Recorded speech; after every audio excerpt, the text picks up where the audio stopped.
you put in that 3, 6, and 9 months is going to show up as we come out of it. And that's when we take market share and so forth. And what we did well, and, obviously it's not just me, I have a great support staff around me.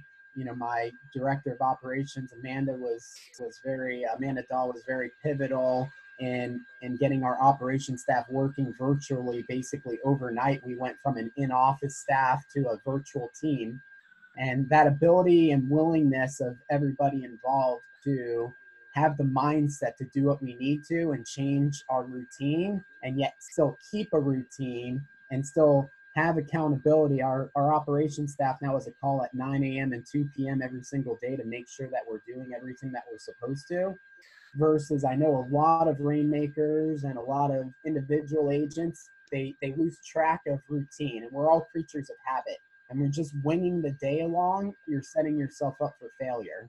So that's really helped us, is keeping structure and accountability throughout the day. And I think that's first and foremost what enabled us to continue to sell real estate and what's going to enable us to take market share as we open back up. Man, so you just came in hitting home runs. And so let's slow down and slow the game down a little bit and tell us a little bit who Jeff is, where your team's based out of, and a little bit about your journey. Absolutely. So I bought a house when I was 19 years old, and I flipped it by accident. I basically bought a little starter home, redid it, sold it. That's 2004. So that's really how I got into real estate. Was because of that, I got hired to sell condo conversions in 05. So at the age of 20, I started selling real estate. So I did the condo conversion, new construction game for a few years. As when that, completely died in 08, 09, I transitioned to commercial real estate.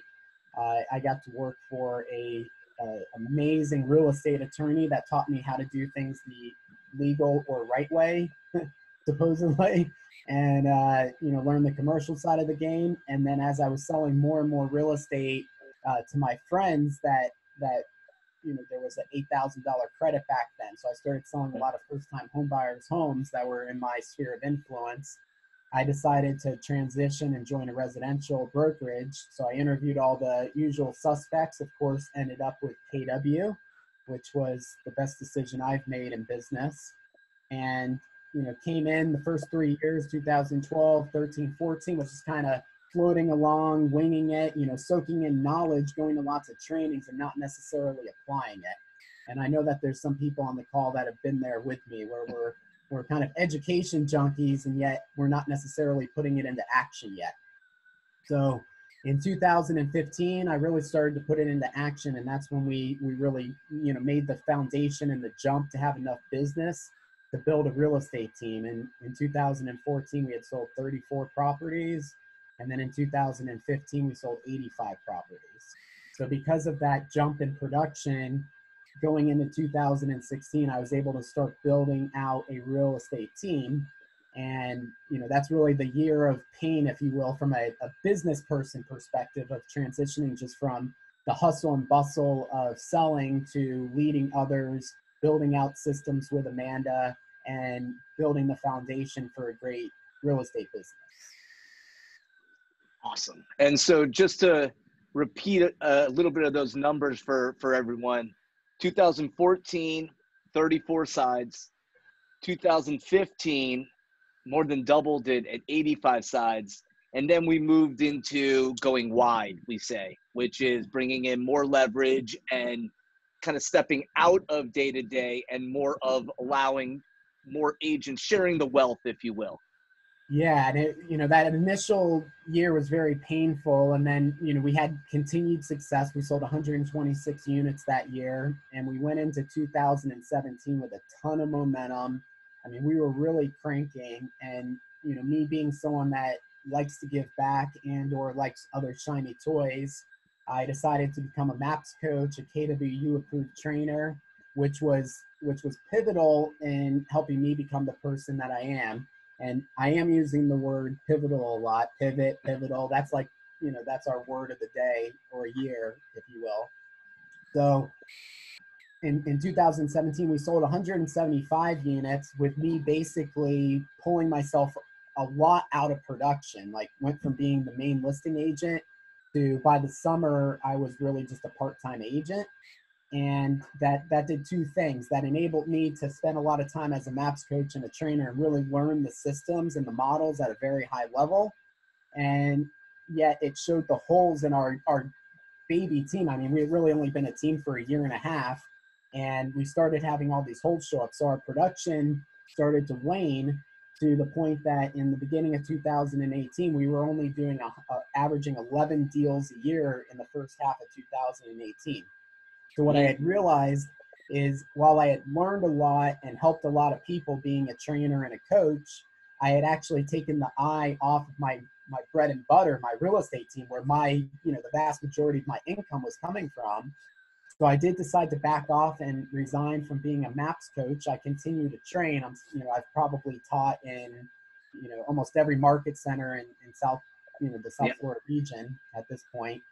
And yet that's not the same train. So I got us back into production, started kicking butt again, and we ended up selling 181 homes in 2018, which was important to me because the thought of selling less real estate was a pain point than the year before, right?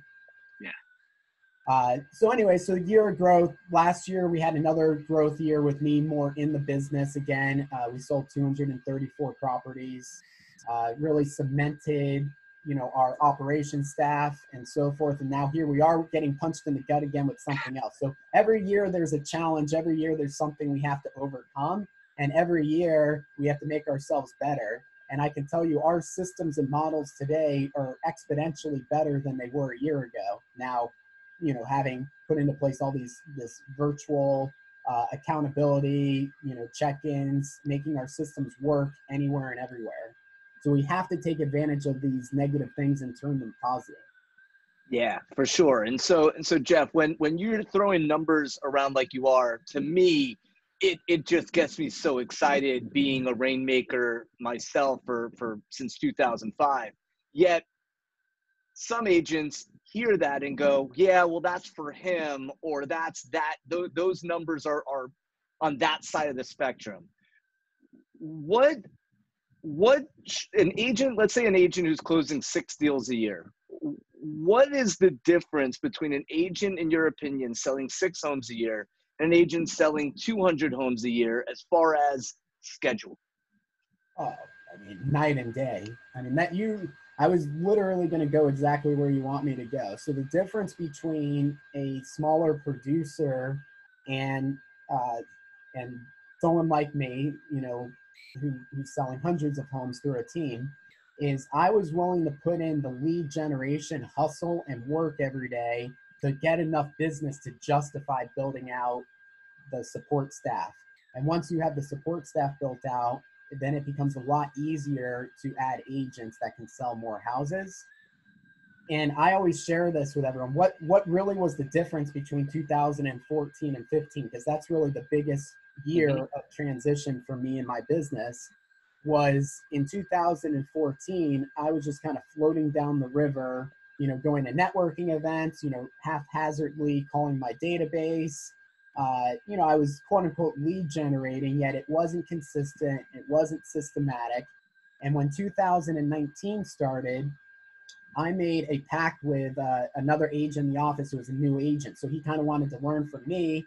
And I was, happy to mentor him and also have the added accountability for me that we were going to meet in the training room every single day and lead generate. And I will tell you that when I heard that a friend or a lead that I was following up with did not, use me or hired somebody else, we all feel down initially, yes?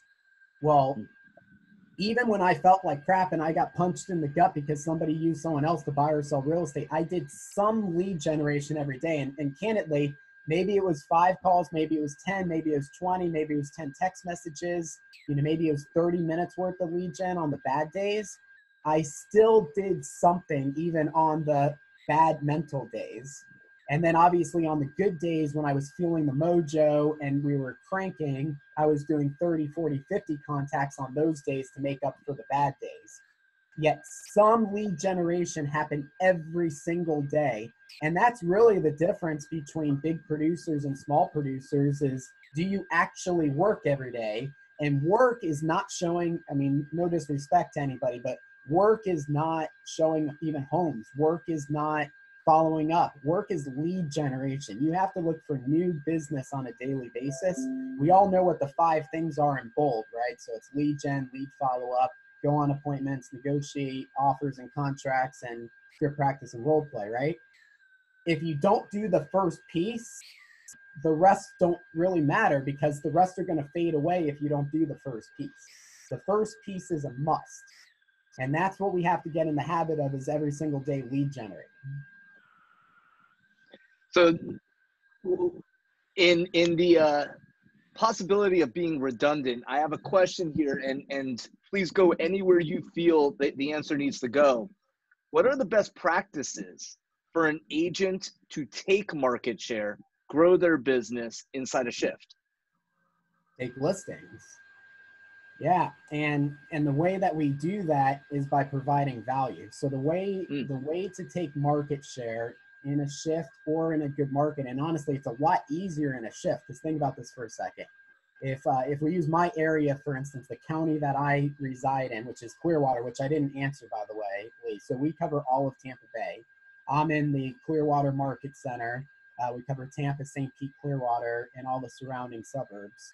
And what we do, think about this.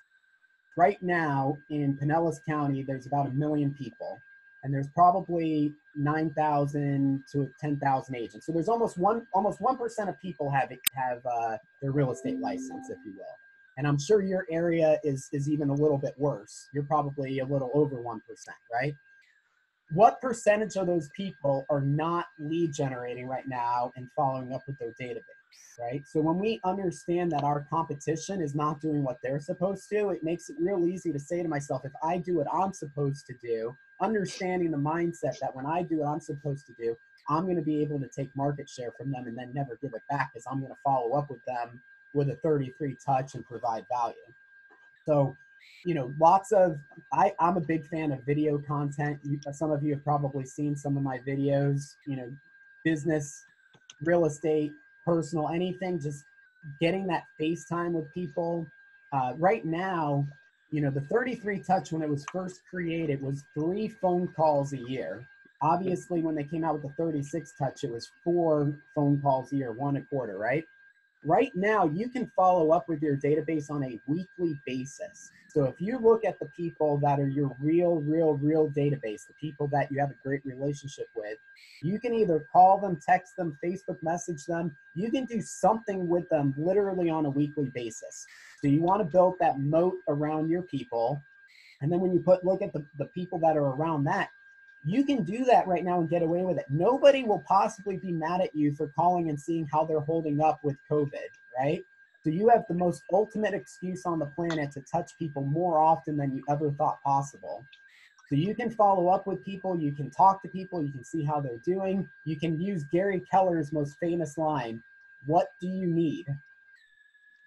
And then shut up, right? So call people, ask them what they need right now, and then just be of value, connect them to others, see how you can help them. And then they're going to remember. I mean, your database right now, you should be contacting weekly. Or not should, I don't like to use that word yet. If you want to build a moat around your database, you have the ability right now, or the opportunity right now, to talk to them or text them weekly so that you own them for the next 5 years. Yeah. So Jeff, if you were to go back in time, knowing then what you know now, what would you tell rookie Jeff Borham? Oh man, if the hunger lead generation Jeff knew the knowledge that I have right now 6-7 years ago, I mean, I would do just that. I mean, I would okay, let me just take a step back because this is such a big question. The other piece that I'm very passionate about is upgrading our database with people that can refer us multiple pieces of business. So talking to everyday Joe and Jane is great. And should they be in your database? Absolutely. And yet the way that you're going to get wealthy in this industry and have a business that will just explode is by upgrading your database with people that can refer multiple pieces of business. So who can do that, right? Lots of different professions can do that. I personally love attorneys, estate and probate attorneys, family law attorneys. You know, now that we're going into, you know, different economic times, bankruptcy attorneys can refer you lots of short sales or people that just need to sell, for instance. So the thing that I would really teach myself is to be obviously consistent with lead gen, you know, call them, set up face-to-face appointments, obviously when you're, you know, back then we were allowed to. And now as we're, you know, in my area, at least we're coming into phase 1. So, you know, you can do coffee again. So it's getting face-to-face, cementing relationships, and doing events for the masses, right? So I talked about going after people that can refer you multiples. And then really, if you look at how big teams are handling every past client and every Met in their database, it's with big events. There's no easier or more efficient or cost-effective way than renting out a bowling alley, throwing a big barbecue that you can invite everyone that you know to. So it's really touching all of the masses 4 real times a year with phone calls, email, events, and then it's going after and upgrading your database with the type of professionals that you want to work with that can refer you multiple. So if you don't like attorneys, you don't like death, divorce, all these negative things like I happen to love. If you prefer happier things, you know, you can go after, you know, HR directors that are having lots of relocation. You can go to wedding planners. You can go to all different sorts of professions. You can go to loan officers that could potentially be referring, you know, pre-approved buyers. There's a way for you to find a niche that you want to go after where there's professionals that can refer you multiple pieces of business. Awesome. And so Jeff, I have one more question prepared, and if you're down, I'll ask our agents, type a question if you want into the chat box, and I'll ask a couple questions after this last question that I have prepared. And the question is, Jeff, looking at breaking through, growing into a mega agent. We all have it inside of us. Any agent has the ability to close 100, 200, 300 transactions. It's really a mindset. And is there a particular time or a particular moment when all of a sudden there was something that happened or something that triggered where you went, okay, 3 transactions a month isn't my calling? Right. Is there a particular moment, and what was that? Absolutely. So there's 2 things that happened that caused 2015 to happen. I was at Mega Camp in 2014, and at the time, my brother and I were business partners. So in 2014, we were 50-50. So the GCI was split between us evenly, and in 2014, Mega Camp, they broke you out into mastermind groups based off of GCI. Now they do it based off of units. So in 2014, I was only put into a mastermind group with half of the GCI that I was really responsible for because of the way I was running my business. So I was in, you know, for someone like me, an entry-level mastermind group, and I was the smartest person in the room. And you all know the adage that you don't want to be the smartest person in the room, right? Mm-hmm. Well, I was so annoyed at myself, honestly. Like I did go negative at first. My initial reaction was, Jeff, what the heck are you doing in this room? Like you know way too much. You're way too talented to be in a room with this level of production. So I was pissed at myself that I allowed myself to be in that room and be the smartest person in the room. So I really vowed to myself that I would never be in a mastermind group again where I was the smartest person in the room. So that was step 1. Step 2 is my son was born on Christmas that year. And, you know, this is not going all warm and fuzzy, ladies. This isn't, oh my God, he had a son and a big Y. Not at all. So while I love my son and all that, my son is, this is also my theory, just real quick, 1 minute on big Ys. if you're making a decent living, it's very hard for your kids to be your big why because they're taken care of. So if there's a roof over their heads, you got food on the table, I deposit money into his 529 account every month. If they're taken care of, how are they my big why? Because he's already a spoiled brat. So he's not my big why. He's a reason and he's a little why, yet he's not the big why because he's already taken care of. But what it did for me is my wife is a gym instructor. She teaches Les Mills classes on the side. That's like her hobby that she loves to do. Well, once my son was, 2 months old, she wanted to get back into the gym and teach classes. And the classes that she taught were at 3 o'clock and 4 o'clock. Well, remember in 2014, I was just floating down the river, whatever. Now it's 2015, and I got to get my butt home by 3 o'clock so that she can drive to the gym and teach a gym class. So I had to get all of my work done between 8 o'clock and 3 o'clock. So instead of me having from, let's be honest, 10 o'clock till 10 o'clock, because that's probably what my calendar really was like, now I was squeezing it in from 8 o'clock to 3 o'clock. I had to get all of my Mama? So I got much more purposeful with my work in 2015 because of time constraints. Makes sense? And all work expands to the time allotted. So I had to be done. So I was much more purposeful in 2015 because I had to get my butt home by 3 o'clock. Awesome. And so we have quite a few questions here. Jeff, now what is your 20%? My 20% is, if you look at my role, I really have two roles. I'm the sales manager at the moment, and I am the ambassador of the team. So I do the accountability meetings with all the agents that are through their 90 days. I also will do trainings for the team, like internally.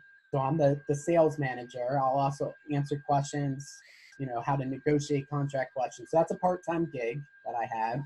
And then my other gig is being the team ambassador.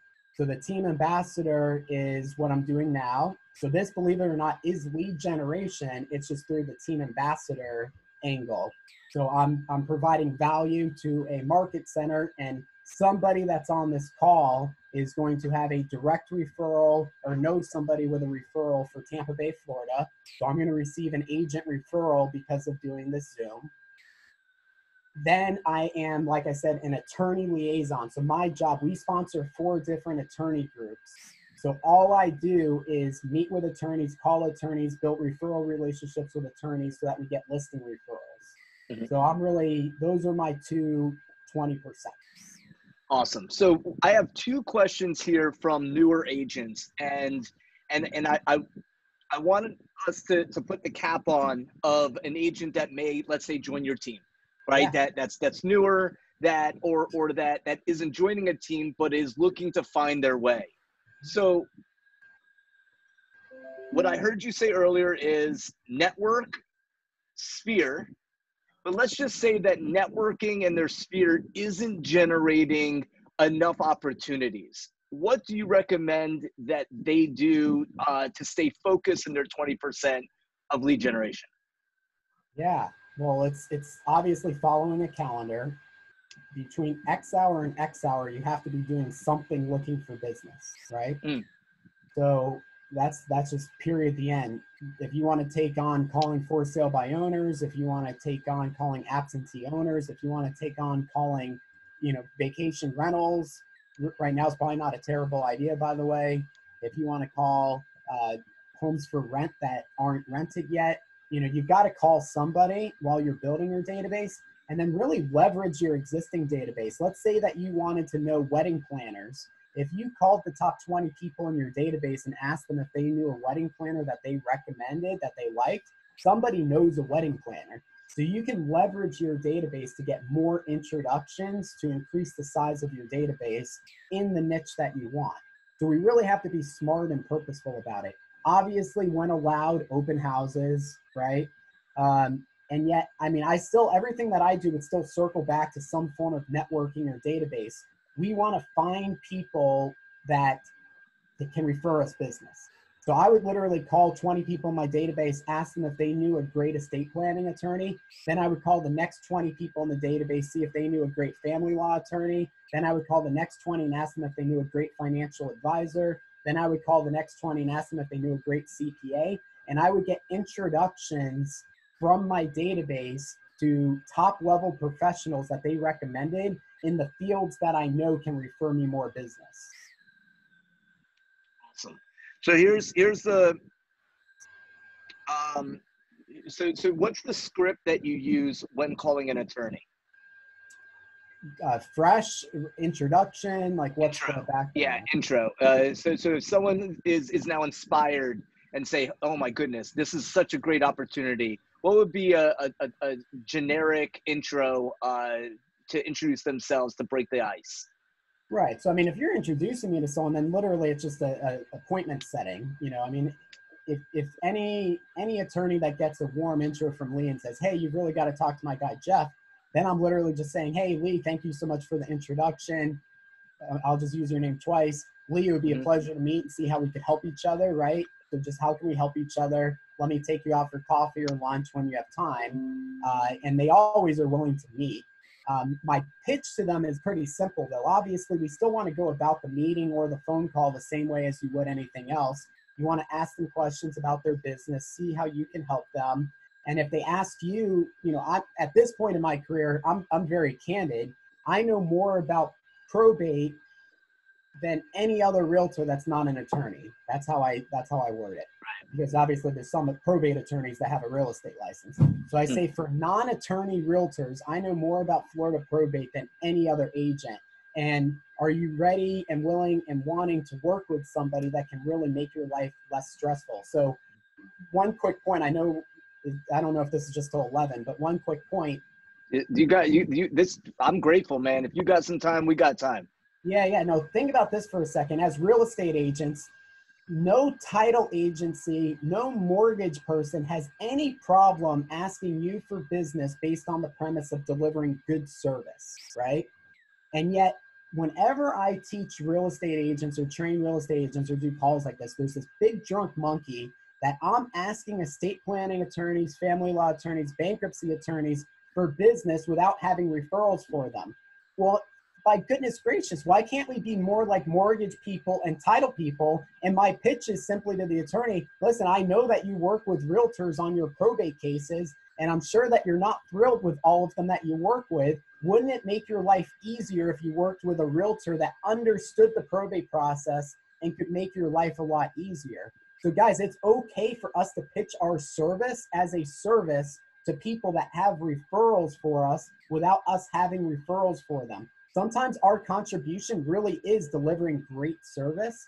And that doesn't mean that you can't 10X that. Maybe an estate planning attorney you can now refer to a great family law attorney, and they can refer back and forth. You know, maybe we want to give them the one thing book. We can give value and contributions to people without it being a direct referral. And for some reason, real estate agents seem to have a drunk monkey around that. And I think me getting rid of that drunk monkey really helped my business, because I have no issue whatsoever with telling estate planning attorneys, you should work with me because I'm going to make your life easier. I'm going to take care of the customer, the deal. I'm going to listen to you, do what I'm supposed to. And I'm not going to put someone under contract with a 30-day close when the probate takes 90 days to clear. Make sense? It does. It does. And last two questions. Let's go back to 14-15, the transition from 2014 to 2015. What, let me just kind of read the question and let it dissect for a second. What support system or model did you implement to double your production year over year? Wait, what model? Like like, was there a certain coach? Was there a certain system? So I did a couple of transitions, right? So I was coaching with, and just being honest, Michael Mayer, who wrote the 7 Levels of Communication. I was coaching with, not Michael, but someone in his coaching company in 2014. And there was a great learning experience and there was no accountability. So what that coaching experience did is I did set up my database for follow-up. There was just zero accountability. And then 2015, I switched to a MAPS coach. And what we did is we looked at what I had built out and then we added metrics and accountabilities to it. So I really followed through and did what I was supposed to. And that's the key. Like I said, I was lead generating every single day, and I was petrified of my maps coach, by the way. You should be, if you're not a little butterfly when you're talking to your coach, like, you need a new coach. And that's okay. Maps understands, by the way. If you have a maps coach and you don't get butterfly, you need to let them know that it's time to switch. Don't call maps directly. Tell your coach. So tell your coach directly that you think you may need a different coach. Don't call maps. Talk to your coach. I can't reiterate that enough times. And you should have butterflies when you talk to your coach. So I was, darn, if I was going to get on that call, I had better have hit my contacts for the week. I had better have set appointments. And that's what it was, is I took the systems and the knowledge that I learned from Michael Mayer and the 7 levels of communication, which is fantastic. And then I got accountability that I needed from Maps. Awesome. And so let's close out in staying on metrics. And so what is your weekly standard for your team members as far as lead generation, contacts, and results? I do this very much a la carte, based off of the agent's production goals, because we allow agents to set their own goals. And by the way, no agent on my team has a goal that is below 24 units, mind you. So we do not hire part-time agents. We only hire people that want to make money. I always tell people, my team is the easiest place on the planet for you to make 75 or 100,000 a year.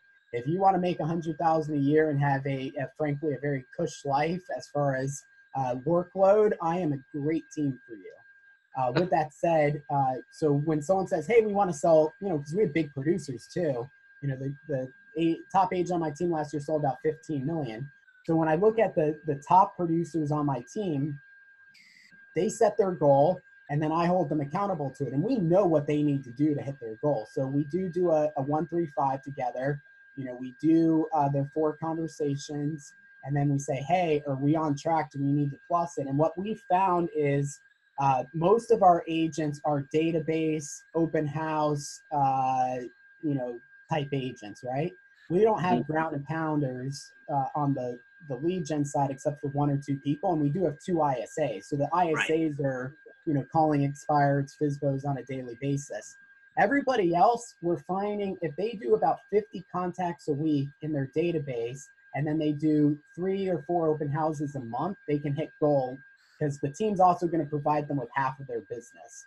So whether it's agent referrals, leads, database referrals, we're going to funnel enough business to give them half of their business, and then they have to go earn the other half of their business. Perfect. And so let's close out with this, Jeff. How can our agents send referrals your way? For those that hopped on a little late, where do you service, and what is the best way for them to send referrals your way? We cover all of Tampa Bay, Tampa, St. Pete, Clearwater, all the surrounding suburbs. We have a big bubble that we cover. Anybody, by the way, you can follow me at Jeff Borham on Facebook. That's an entrepreneur page. So I do post agent tips and things of that nature. Jeffrey Borham, which is my regular personal Facebook, is basically at 5,000 friends. So, I'm just asking you, please don't friend Jeffrey Borham, because I can't accept you. So if you follow Jeff Borham, you can message me there. I'm happy to give you my cell phone. Anyone can always text me, 727. Here, I'll post it in the group. I'll give you my cell phone, email. And we have a system for everything. So we are the #1 referred real estate team in Tampa Bay for Keller Williams. We're closed around 75 transactions this year based off of referrals. And because of that, we have a whole system and follow-up for that. So if you send us business, you get notified at every major step of the transaction, and you get a bi-weekly update when it's slow. So we're always keeping you in the loop. And if you have any questions just in general, feel free to text me anything. Man, well, thank you for your time. The questions were flowing in, and you rocked it, man. I appreciate you and your energy and your consistency, man. Thank you. Thank you for having me, everyone. God bless. Awesome. All right. So let's that was fantastic, right? You guys could unmute yourselves and give a little closeout on that.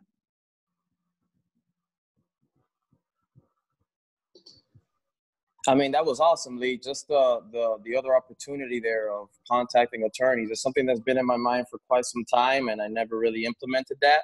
And it's just another lead generation tool as well, just as he mentioned. Love it.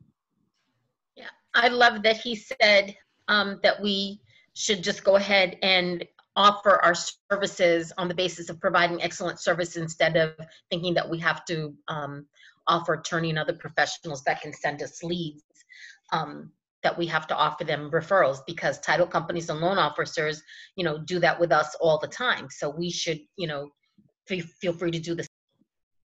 Yeah.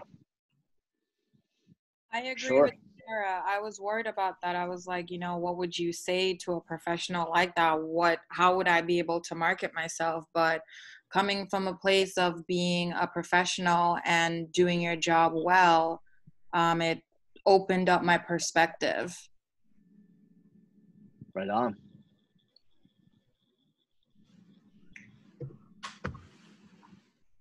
Ahas, takeaways. Go ahead. Me. Yeah. Hey, Lee. In general, it was great. Great information, and everything he said, it was like so helpful, and it gives you another perspective. Yeah. Thanks, Talia. Yeah, I really like the fact that that reinforced one of the lead gen source that can be, which is attorneys. I think it's a solid relationship that you build with a professional, especially with having choosing a profession that has a lot of background, a lot of history. You're teaming up with a winning lead gen model that he already has in his business. So that just keep adding up as you build the relationship. So I really, I'm with David. I've been thinking about this lawyer approach for the longest time and never implemented. So thank you. Yeah. I mean, just 34 transactions to 85 transactions to 126 transactions to 175 transactions. It's just growth and failing forward. Outstanding. Yeah, Lee, and just one little thing that I want to add to what he just said. It just shows how the systematic approach, there's no other way. You're starting with our lead gen and block time, and really lead gen on that block time.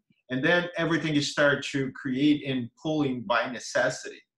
Because now you're building more transactions where immediately request someone to help you, and that's your growth on your team.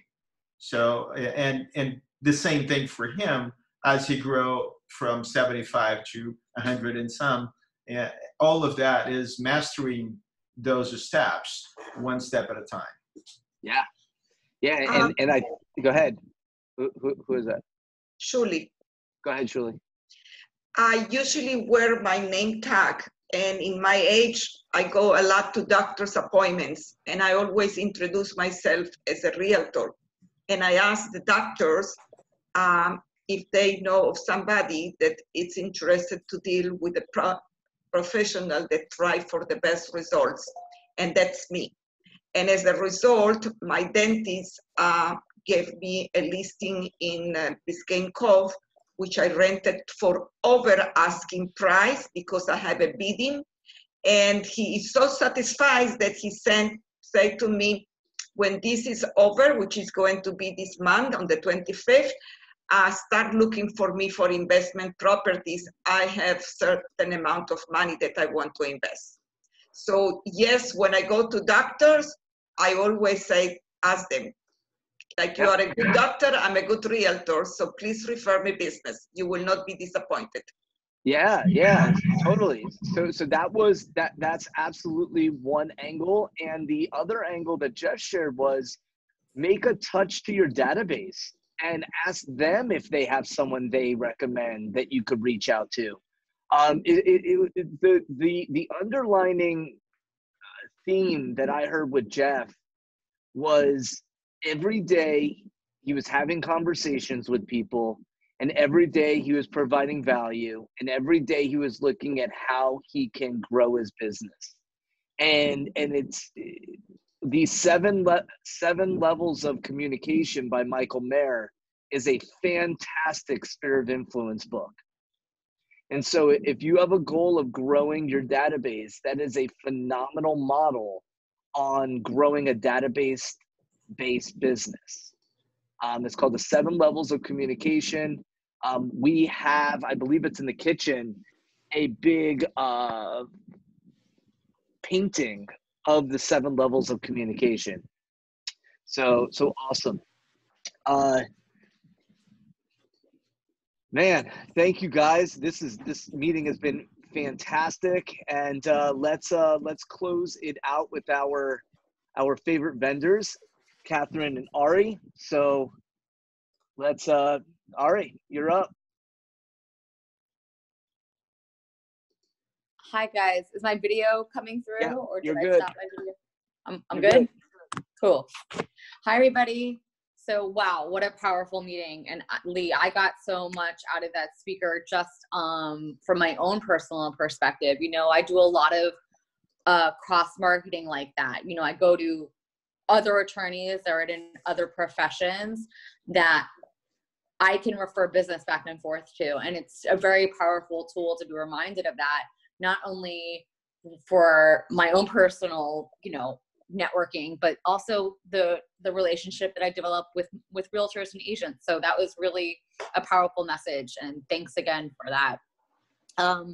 One thing that I can provide an update on for you guys, or just some additional insight, what's happening now, what we're seeing some more of is forbearance, right? So forbearance means when you are not making a payment, and that doesn't mean that the payment is forgiven, but it means that the lender is not going to be collecting that payment for the month, and it will be added on at some later date.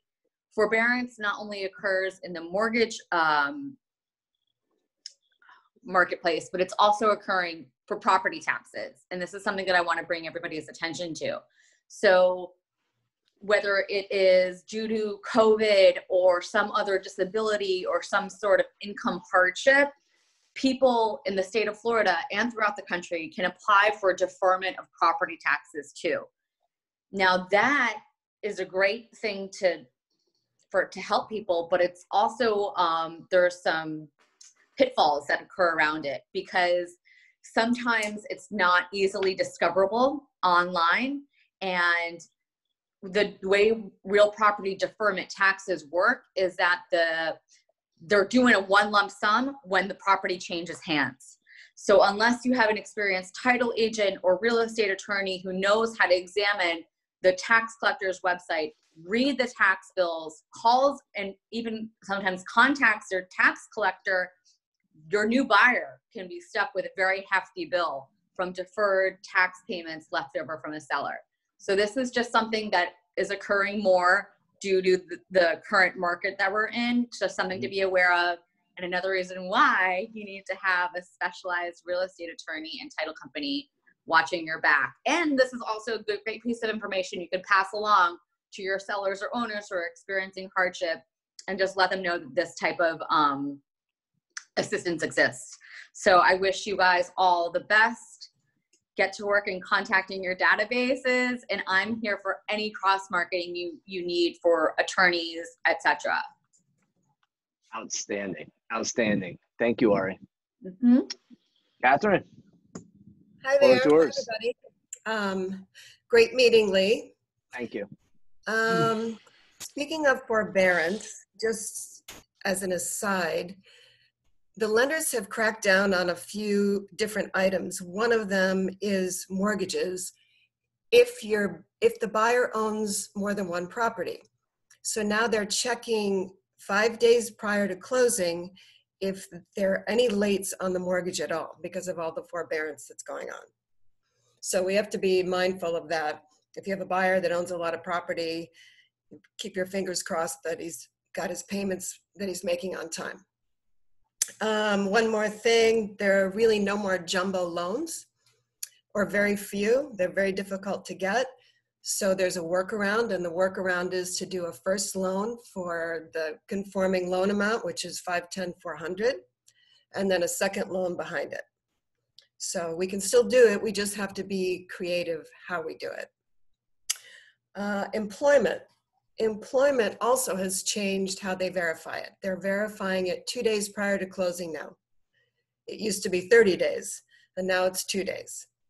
So you know what's happening in the world, and people are losing their jobs. So quite a few things have fallen through the cracks because of it. I just had a buyer who is self-employed, and they went to verify her employment. She's supposed to close tomorrow. She will close tomorrow. But she said to the processor, oh, I haven't gotten a paycheck in 6 weeks. We decided not to pay ourselves. So some of this stuff you just can't see coming, honestly. So it's a little more challenging. We're still closing deals, but it is challenging. One more thing that's happened is we used to be able to do limited review on condos with 10% down. Now it's 15% down. It'll probably change later when things lighten up, but for now the 10% is off the table. It's 15%. Last but not least, I locked an FHA loan last week for 2.875, 30-year fixed. So the rates are amazing.